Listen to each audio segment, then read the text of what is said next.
O Senhor não está olhando só por aquilo que você faz ou deixa de fazer. Ele está olhando por aquilo que você carrega aí dentro da sua alma. E o exemplo que Jesus vai usar aqui, à primeira vista parece o mais simples e o mais tranquilo de todos.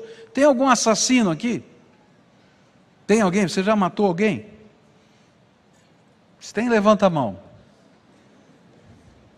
Acho que não tem nenhum assassino aqui, né? Jesus fez isso de propósito. Todo mundo estava achando que não era assassino. Tá? E ele coloca um valor muito maior. Ele diz assim: vocês ouviram o que foi dito?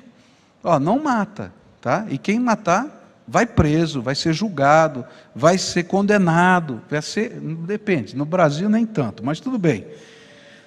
E a intenção era fazer um contraste na mente e nos ouvidos das pessoas, mostrando o verdadeiro sentido da lei, que era não só fazer ou não fazer, mas envolvia as motivações mais profundas da alma.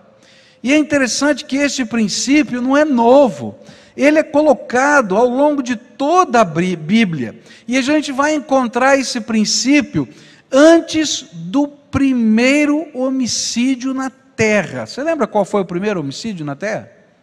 Quem foi? Caim, que matou Abel, o irmão dele. Olha só o que Deus vai falar para Caim antes de acontecer o homicídio.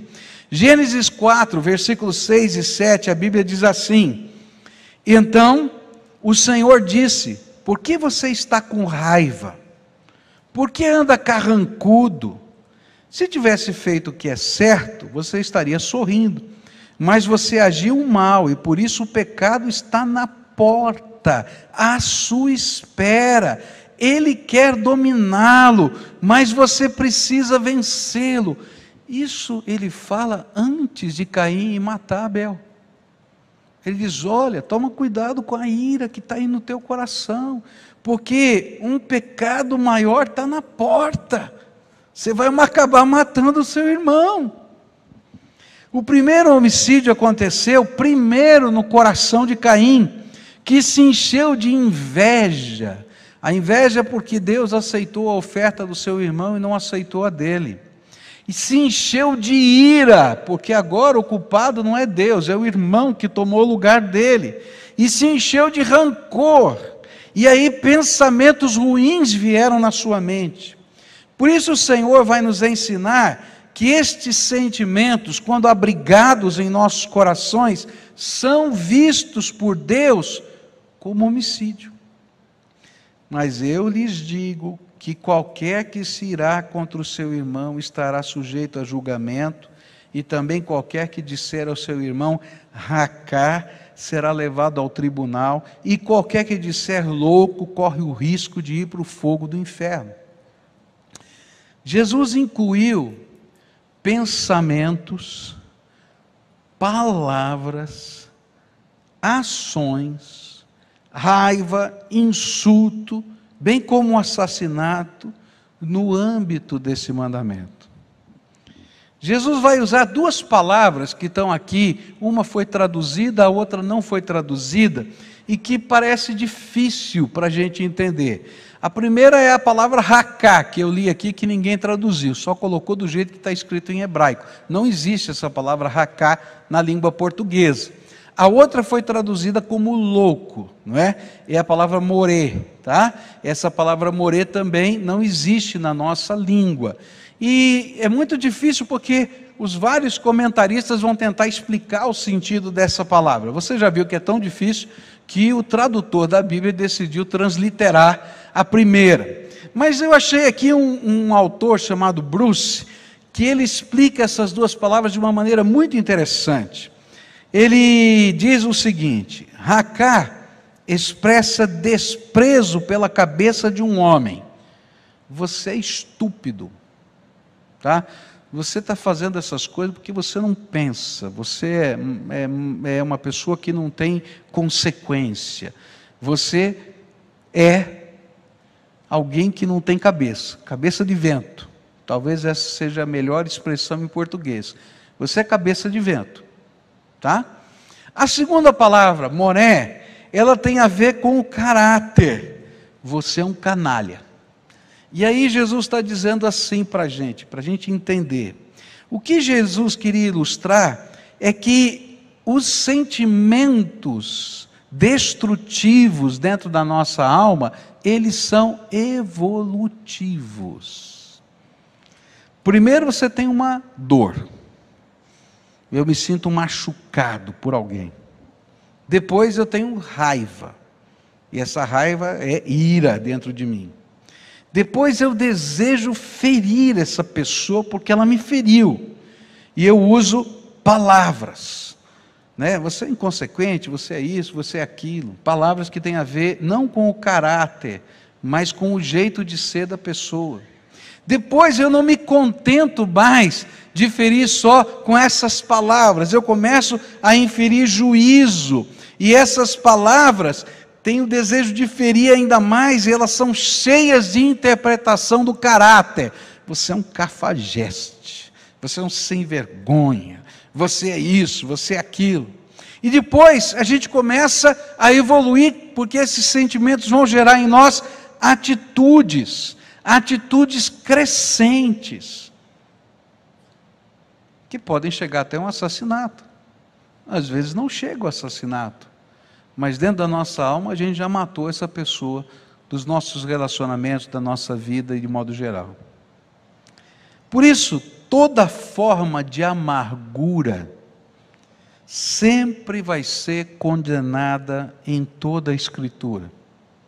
Olha só o que a Bíblia diz em Efésios 4, verso 31. Abandonem toda amargura, todo ódio e toda raiva, nada de gritarias, insultos e maldades.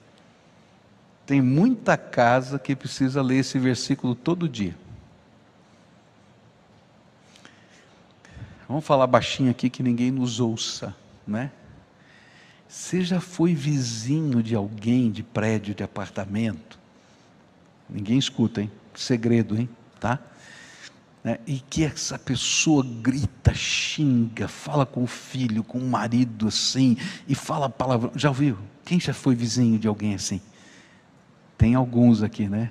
O pior é quando você é esse vizinho. Que aí o vizinho vai dizer, eu fui vizinho desse, é complicado. É disso que a Bíblia está falando. Quando os sentimentos que estão no nosso coração, a gente permite que eles evoluam. E o interessante é que eles não fazem mal só para a pessoa que está lá do outro lado. Elas fazem mal, esses sentimentos fazem mal para a gente. E a palavra de Deus está dizendo que esses são os sentimentos que geram males maiores.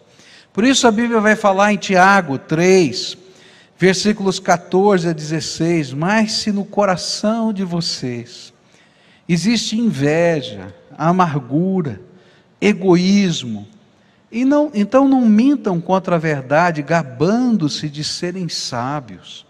Essa espécie de sabedoria não vem do céu, ela é deste mundo, é da nossa natureza humana e é diabólica. Pois onde há inveja e egoísmo, há também confusão e todo tipo de coisas más. Uau! Está entendendo? Se você guarda a dor, a amargura, a ira e permite que ela se aninhe no seu coração, pode ter certeza que coisas ruins vão acontecer na sua vida. Você vai produzir coisas ruins e você vai viver coisas ruins. Hebreus 12:15 vai dizer, tendo cuidado de que ninguém se prive da graça de Deus e de que nenhuma raiz de amargura brotando vos perturbe e por ela muitos se contaminem. É interessante que o autor de Hebreus, ele está dando a ideia para a gente que a gente plantou um brotinho, uma raiz. E essa raiz que está lá plantada, escondida na terra, ela vai brotar, ela vai crescer. E à medida que ela vai crescendo, ela vai espalhando a dor e o mal. Por isso, você precisa ser ministro da reconciliação. Porque se você não for um ministro da reconciliação na sua vida, você vai permitir que esse mal esteja crescendo dentro da sua alma. Alguns sentimentos e intenções precisam ser banidos em nossos corações. Se Jesus é o Senhor dos nossos corações, e a lei dele está escrita em nós, então a ira não pode passar de uma noite. A Bíblia diz assim: não se ponha o sol sobre a vossa ira. A ira é alguma coisa que vem espontaneamente dentro da gente. É impossível você não sentir raiva, é isso que a Bíblia está dizendo, tá? Vai acontecer alguma coisa, né? E vai subir um negócio, sabe aquele trocinho vem por dentro assim, você sente até o calor daquilo assim subindo, né? Vem aqui assim, sobe na cabeça aquela ira, né? Se você é italiano, pior ainda, aquilo vem. Eu não sei por que a raça influencia tanto, né? Mas aquilo vem, tá? Mas a Bíblia diz assim: olha, você não pode controlar a ira que vem, mas você não pode permitir que ela vire para o outro dia. Você não pode alimentar essa ira. Você não pode ficar acalentando essa ira. Você já percebeu que a ira é assim? A raiva vem, de repente você dá uma serenada. Aí, quando você está sereno da raiva, você fica indignado porque você se acalmou. Eu não sei, estou falando que nem italiano, né? Você fica indignado que você se acalmou. Daí você começa a lembrar tudo de volta, falar tudo de novo, sobe o vulcão outra vez.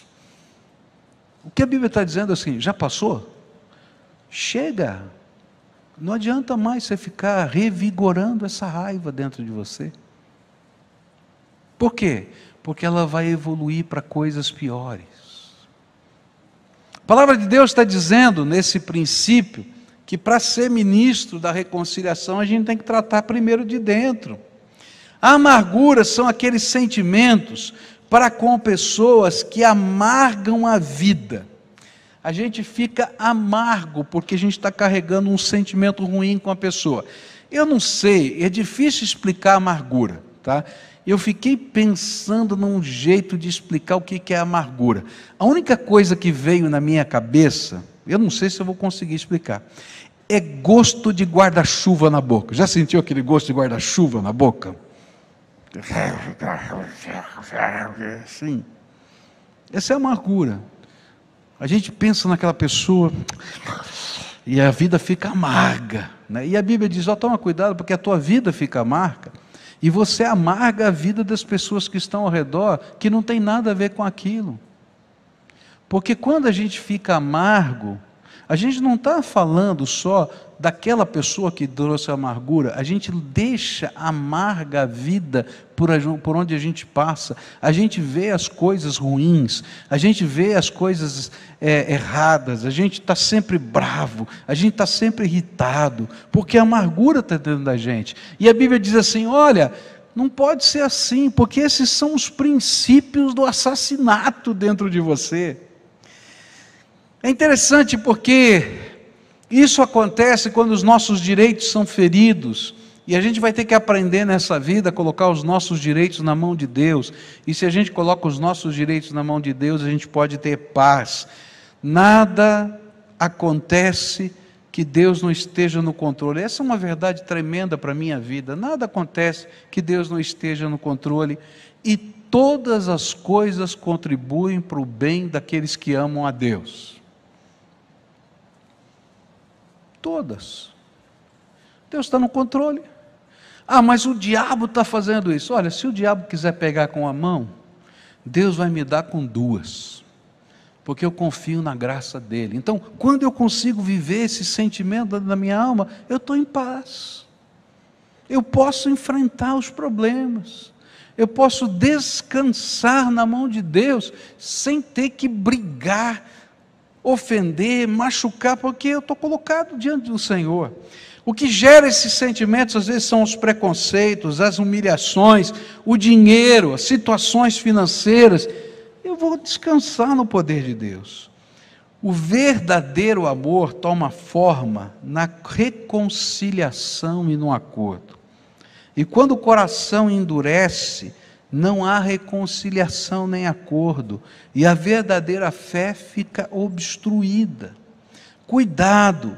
Deus está olhando para o seu coração, e como Ele fez lá com Caim, Ele está revelando o que está na porta da sua alma, o pecado que vai atrapalhar a sua vida. Por isso Ele vai dizer: olha, eu quero que vocês não apenas não cometam assassinato, mas que vocês sejam ministros da reconciliação.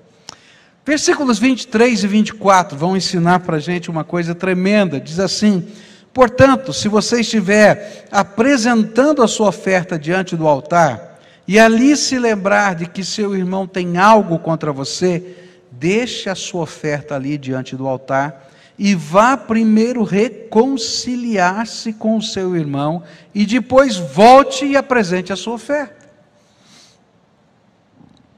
Jesus queria que nós entendêssemos que nós precisamos ser ministros da reconciliação, porque a verdadeira fé é exercitada no altar dos nossos relacionamentos. Olha, presta atenção nisso. A verdadeira fé é exercitada no altar dos nossos relacionamentos.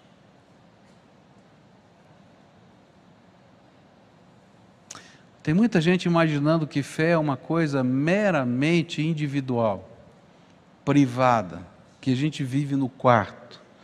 Mas a Bíblia vai dizer que ela sai do quarto, porque ela entrou no nosso coração e tem que entrar na nossa vida no dia a dia, quando a gente está se relacionando com as pessoas. E olha como Jesus coloca isso de uma maneira forte. Isso é contundente. Jesus queria que nós entendêssemos a seriedade desse valor. E por isso Ele colocou o que era naquele tempo o mais elevado momento de um culto. Quando o adorador levava o seu animalzinho, a sua oferta de cereais, vinho ou azeite, para ser queimada no altar. É preciso que a gente entenda o que está acontecendo. Em Israel todo só havia um templo. Pelo menos uma vez por ano se fazia uma peregrinação até o templo. Então eles viajavam para aquele templo. É preciso que a gente entenda, né, que naquele momento da história, Israel não era muito grande. Tá? Ele tinha mais ou menos 160 quilômetros de comprimento por mais ou menos 60 de largura. Então era alguma coisa viável, pelo menos uma vez por ano, você fazer uma peregrinação, mesmo que você estivesse num extremo, porque Jerusalém está no meio. Então se você estivesse num extremo, você estaria andando aí em torno, no máximo, aí de 80 quilômetros, mais ou menos isso. Durante os dias, durante as semanas, eles adoravam a Deus, nas suas vilas, nas suas casas.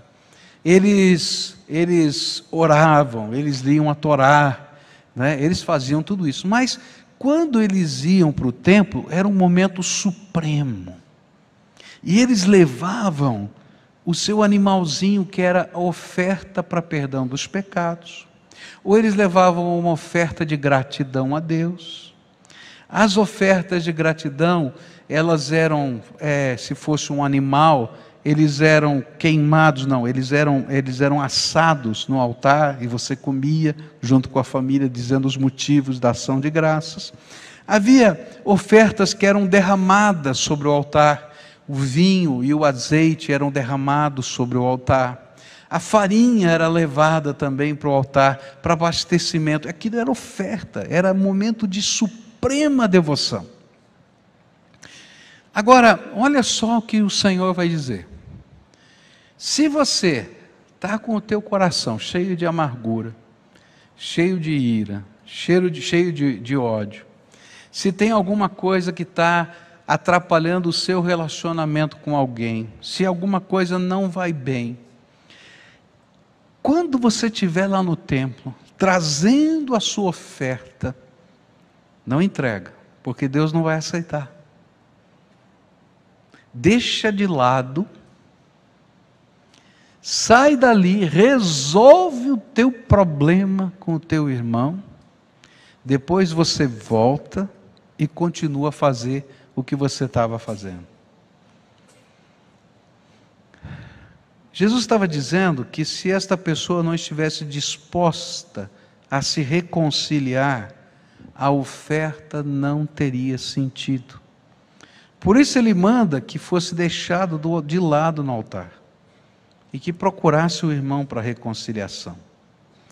E é interessante notar que um dos autores que eu li, chamado Pentecoste, ele disse o seguinte, que nesse primeiro incidente aqui, o ofertante parece ser inocente, não é ele que causou o problema.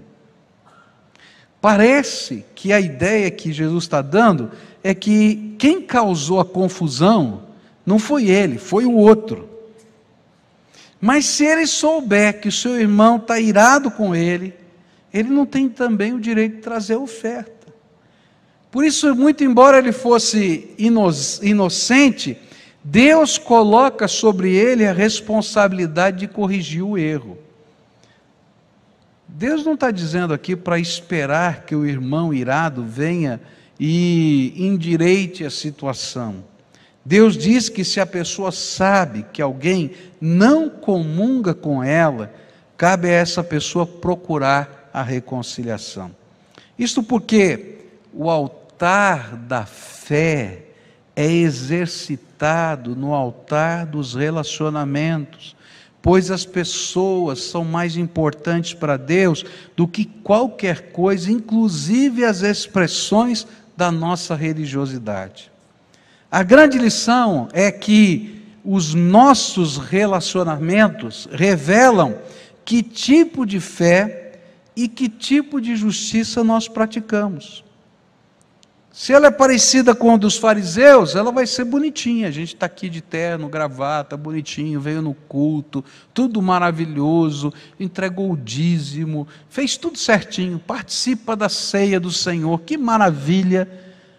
Mas a vida está uma confusão dentro da alma e os relacionamentos estão uma bagunça. Aí o Senhor vai dizer, não funciona, filho, vai lá e resolve. Ou é parecida com Jesus. E aí é que está a grande questão. A nova vida que Deus nos dá, quando Ele nos faz templo do Espírito Santo, é para a gente ficar parecido com Jesus. E o que aconteceu com Jesus quando Ele estava quase morrendo na cruz? Uma das palavras que Jesus, uma das frases que Jesus vai dizer na cruz, você lembra dela? Pai, perdoa-os, por quê? Não sabem o que fazem. Olha só que coisa tremenda. Deus está dizendo assim, ó, se você disser, ô cabeça de vento, você não está sabendo o que você está fazendo. Deus está dizendo, está tudo errado. Agora se você diz, Pai, perdoa porque Ele é um cabeça de vento, você está fazendo tudo certo. Olha que coisa doida. Por quê? Uma quer machucar, a outra quer construir. Tremendo, né? Última coisa que eu quero deixar com vocês, né? Antes disso, eu queria contar uma historinha para vocês.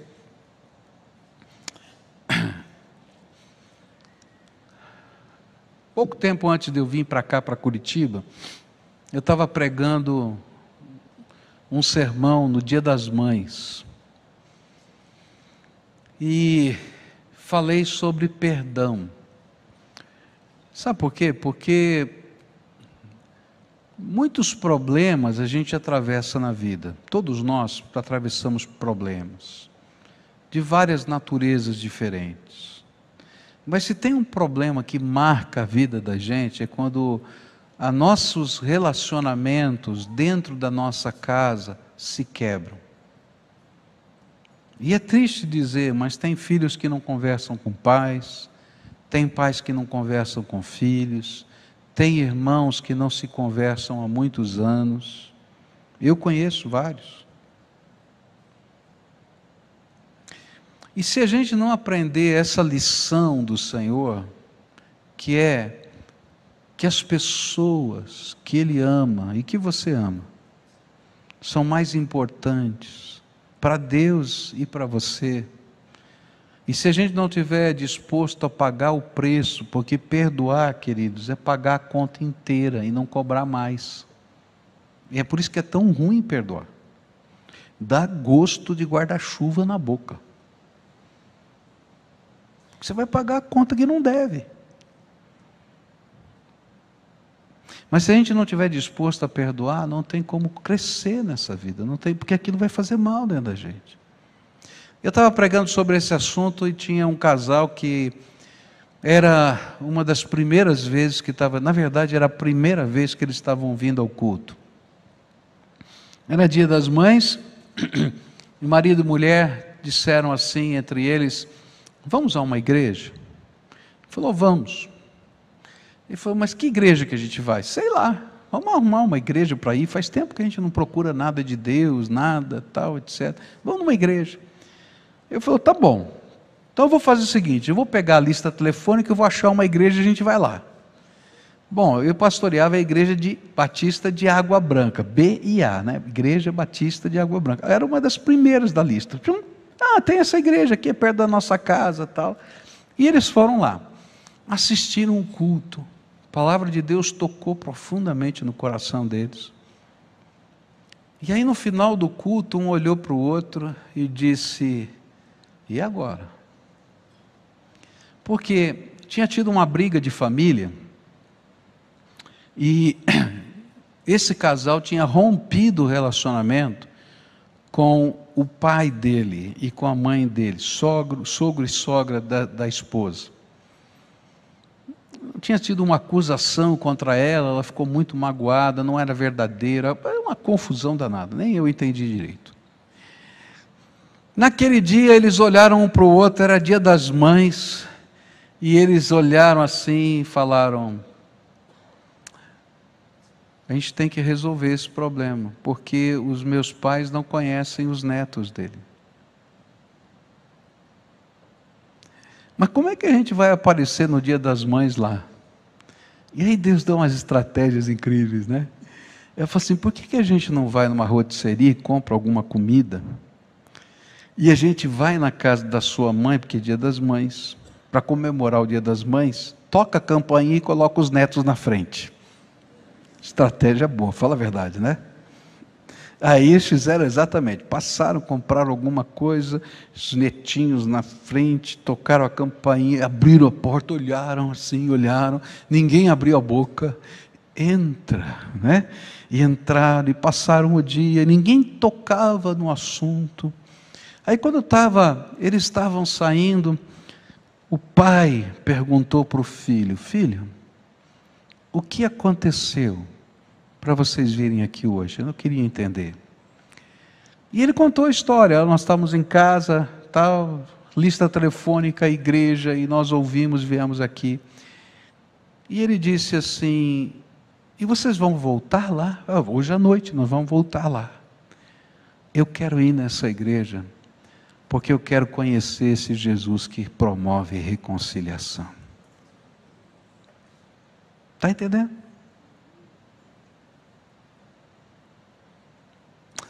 Se eu tenho uma religião que não afeta os meus relacionamentos na vida para construir algo melhor, tem alguma coisa errada com a minha fé.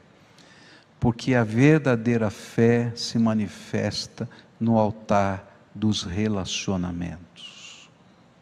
Última coisa que eu quero dizer para vocês aqui, antes da gente celebrar a ceia do Senhor juntos. Versículos 25 e 26 diz assim, entre em acordo depressa com o seu adversário que pretende levá-lo ao tribunal, Faça isso enquanto ainda estiver com ele a caminho, pois caso contrário, ele poderá entregá-lo ao juiz, e o juiz ao guarda, e você poderá ser jogado na prisão. Eu lhe garanto que você não sairá de lá enquanto não pagar o último centavo. Sabe por que você precisa ser ministro da reconciliação? Porque reconciliação é questão urgentíssima, aos olhos de Deus e aos olhos dos homens. Toda vez que as barreiras estão levantadas entre as pessoas, existe dor e sofrimento. E um verdadeiro ciclo de desgraça se instalou na vida das pessoas. E quanto mais tempo passa, mais sofrimento. E o pior é que as consequências permanentes se instalam. Deixa eu dar um exemplo para você aqui. Se acontecer um problema no relacionamento conjugal, mas no dia seguinte a gente vai lá e conversa, e acerta, e pede perdão, e dá perdão, é muito provável que esse problema passe, e você vai ultrapassar essa luta. Agora você imagina que se você espere 10 anos para fazer isso, e daqui 10 anos você cai na real, como diz, olha, que bobagem eu fiz, e volta lá e diz, olha, eu vim aqui pedir perdão para você. Eu me lembro de uma situação que aconteceu aqui na igreja, uma situação de casamento, divórcio, tudo errado, e aí a pessoa se converteu, e eu disse, bom, a palavra de Deus diz que a primeira coisa que você tem que fazer é voltar lá para sua esposa e dizer que você é um miserável pecador. Mas tinha passado tanto tempo. E ele foi lá, falou com a esposa, falou com os filhos, eu fiz tudo errado, quero pedir perdão, Jesus entrou na minha vida. A esposa disse, que bênção, que maravilha, fico feliz que você botou a mão na consciência, está acertando a tua vida, mas meu filho, a minha vida andou. Tudo bem, que bom, fico feliz, mas segue a tua vida, porque eu vou seguir a minha vida, porque 10 anos se passaram. Você está entendendo? Reconciliação é coisa urgente, porque quanto mais tempo passa, mais se solidificam as posições na nossa vida. As dores da família, filhos e pais, irmãos, amigos, colegas de trabalho, quanto mais tempo passa, pior vai ficando, a dor se sedimenta e a solução vai ficar mais difícil, vai exigir maior flexibilidade ainda de parte a parte. Por isso a palavra-chave aqui é acordo urgente. Depressa faça um acordo. A ideia do acordo reflete que duas pessoas cedem os seus direitos em parte para que uma solução mais rápida do que o tribunal seja encontrada. E isso fica mais forte se concordarmos com esse autor Pentecoste. Esse autor ele vai dizer que nos versículos 25 e 26, parece que Jesus está colocando o culpado. Lá nos versículos anteriores é o inocente, tá? Mas agora ele está colocando o culpado. Ele fez algo para ofender o seu irmão. Provavelmente algo na área financeira. Ficou devendo dinheiro e não pagou. E assim este se tornou seu adversário. O homem está em dívida. E porque foi infiel no cumprimento da sua obrigação, deixou o outro com raiva. E o nosso Senhor obrigou-nos a remover a raiva, a causa da raiva do coração das pessoas, antes que graves complicações surjam. E nessa mesma linha de pensamento, Paulo vai escrever assim: a ninguém fiqueis devendo coisa alguma, exceto o amor com que vos ameis uns aos outros. Não deva nada a ninguém a não ser o amor. Reconciliação é urgente e exige prática, fé prática, amor que reflete a graça de Deus e a flexibilização dos nossos direitos. Isso porque as consequências naturais serão cada vez maiores. Aqui é uma coisa importante que a gente precisa entender. Perdão não significa que as consequências naturais dos nossos erros nos atinjam. Às vezes a gente imagina, porque a gente está buscando o perdão, que não vai haver consequência. Mas não é assim que funciona na vida, querido. Tem consequência. Tem consequência. Os nossos atos têm consequência. Eles afetam a nossa vida. O perdão vem e restaura os sentimentos. Mas as consequências vêm. E é por isso que o Senhor vai dizer assim, olha, faz o acordo para que as consequências sejam menores. Porque se você não fizer o acordo, você vai ter que pagar até o último centavo e ainda ficar na cadeia. Porque naquele tempo, dívida dava cadeia. Tinha duas formas de você tratar com o devedor, tá? A primeira é que você falava isso na justiça e a justiça determinava que um verdugo fosse o cobrador. Sabe o que era o verdugo? Ele ia lá e dizia assim, qual é o pagamento de hoje? Ele dizia, não consegui pagar. Pegava a vara e dava 10 chibatadas. Aí ele voltava, e aí? Não tenho nada, mais 10 chibatadas. E assim ia acontecendo, até que o juiz dissesse, olha, não tem jeito, esse cara não acerta nada, põe na cadeia. Até que a família consiga pagar a dívida. Isso era o que acontecia na lei daquele tempo. Tá? E Jesus está dizendo isso, toma cuidado, faz o acordo logo, antes que as consequências fiquem piores. Então, quando a gente machuca alguém, tem consequência. E quando a gente acerta, não significa que não vai ter alguma consequência, mas eu vou minimizar aquelas consequências. Por exemplo, se você teve uma traição dentro do casamento, e você tenta a reconciliação, você confessa o seu pecado, você acerta a sua vida, tal, ótimo, há reconciliação, mas qual vai ser a consequência? Desconfiança. E agora? E você vai gastar bastante tempo para dizer, continuo falando a verdade. E não adianta ficar bravo. Porque é consequência. Mas ele não perdoou, ela não perdoou? Perdoou! Mas tem coisa que está precisando de um tempo dentro da nossa alma. Por isso a Bíblia diz assim, corre. Corre. Faz o acordo, corre, não espera, corre, antes que as consequências fiquem mais difíceis.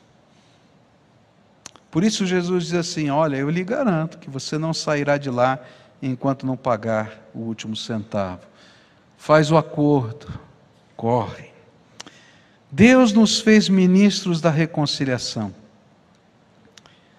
E Ele espera de nós mais do que expressões da sua religiosidade, como uma atitude prática da fé, que reflita o Deus da reconciliação na nossa vida. Pai nosso que estás nos céus, disse o Senhor Jesus, né? Perdoa os nossos pecados.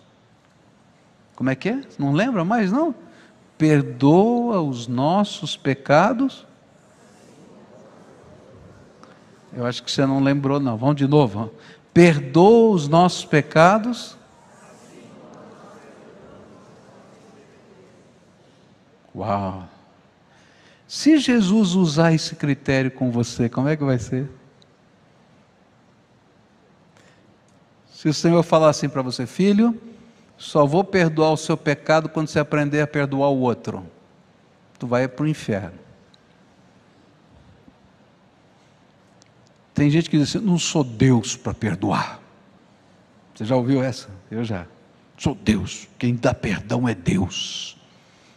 Mas se você não aprender a dar perdão, Deus não dá perdão para você. corre, corre, porque Deus fez de você ministro da reconciliação.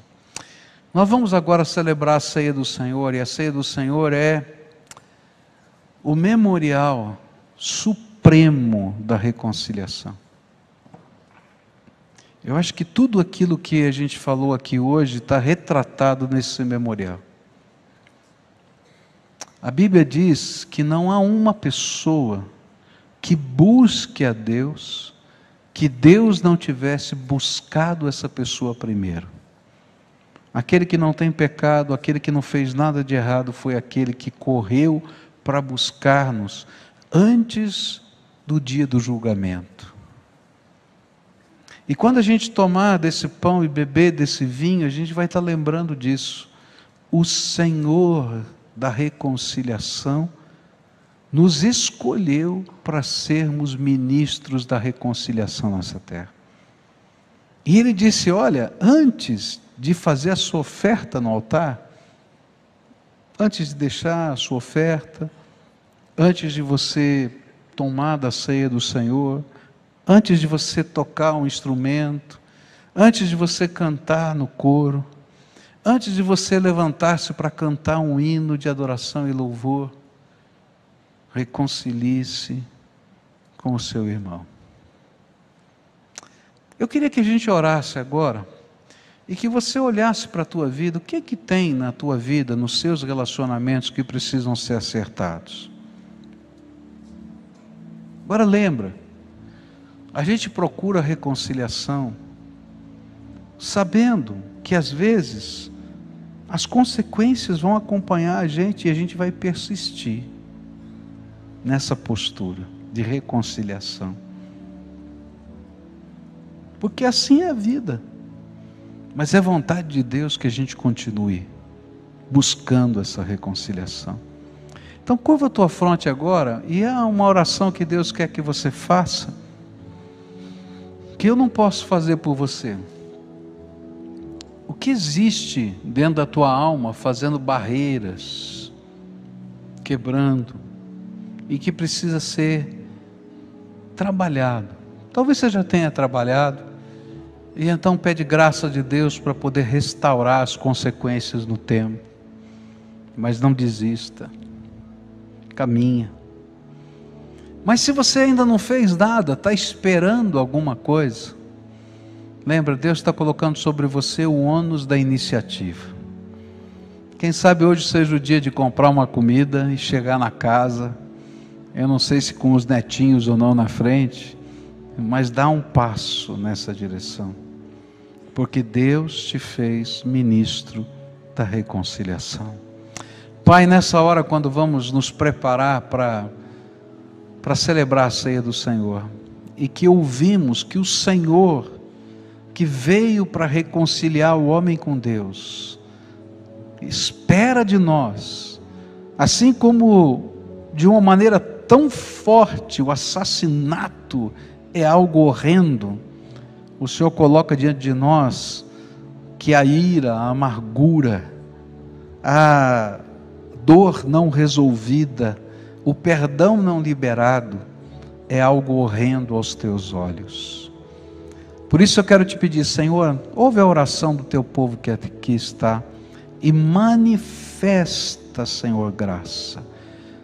Ajuda-nos, Senhor, a promover reconciliação, a trabalhar pela reconciliação, a caminhar nessa reconciliação, a aceitar as consequências, mas sem que isso seja peso para que a gente coloque o input dor ou mal sobre os outros, mas que o Senhor esteja nos guiando. Fica conosco, Pai, e ajuda-nos a sermos ministros da reconciliação. Amém e amém. Se tem alguém que você precisa acertar alguma coisa, se esse alguém está em casa, não deixa passar hoje. Não deixa passar hoje, que o diabo vai roubar essa semente do teu coração. Se está longe, pega o telefone, o Skype, qualquer coisa, mas não deixa passar hoje. Leva a bênção de Deus para a tua casa.